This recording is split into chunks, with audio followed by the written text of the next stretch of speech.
வணக்கம் தலைவா, அனைவருக்கும் வணக்கம். இன்றைக்கி நம்ம இந்த வீடியோவில் இதை பற்றி பார்க்க போகிறோம் அப்படின்னு பார்த்தீங்கன்னா, தமிழக அரசு போக்குவரத்து கழகங்களில் வந்திருக்க முக்கியமான தகவல்களை பற்றி இந்த வீடியோவில் பார்க்கலாம். தமிழக அரசு போக்குவரத்து கழகத்தில் டிரைவர், கண்டக்டர் உள்ளிட்ட பணியிடங்களை தற்சமயம் நியமிக்கிறதுக்கு உண்டான ஒரு அறிவிப்பை வெளியிட்டிருக்காங்க. போக்குவரத்து கழகத்தில் driver, conductor, AE, JE, technical assistant இந்த பணிகள் அனைத்தும் உடனடியாக நிரப்பப்படும் என்று போக்குவரத்துறை அமைச்சர் எஸ் சிவசங்கர் அவர்கள் குறிப்பிட்டு சொல்லிட்டாருங்க. போக்குவரத்து கழகத்தில் கிட்டத்தட்ட 18,000க்கும் மேற்பட்ட காலி பணியிடங்கள் தற்சமயம் நிலவிட்டிருக்கு.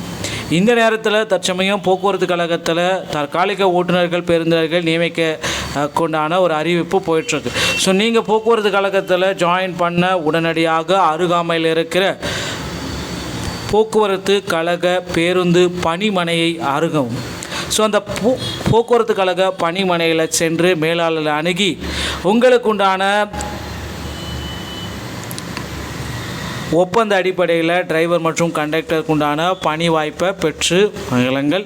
இந்த பணி வாய்ப்பு விரைவில் நிரந்தரமாக்க செய்யப்படும் என்பது உறுதியாக்கப்பட்டதுங்க. ஸோ அதனால் உடனடியாக அருகாமையில் இருக்கிற பணிமனையை அணுகவும். நன்றி. அடுத்த வீடியோவில் சந்திக்கிறேன்.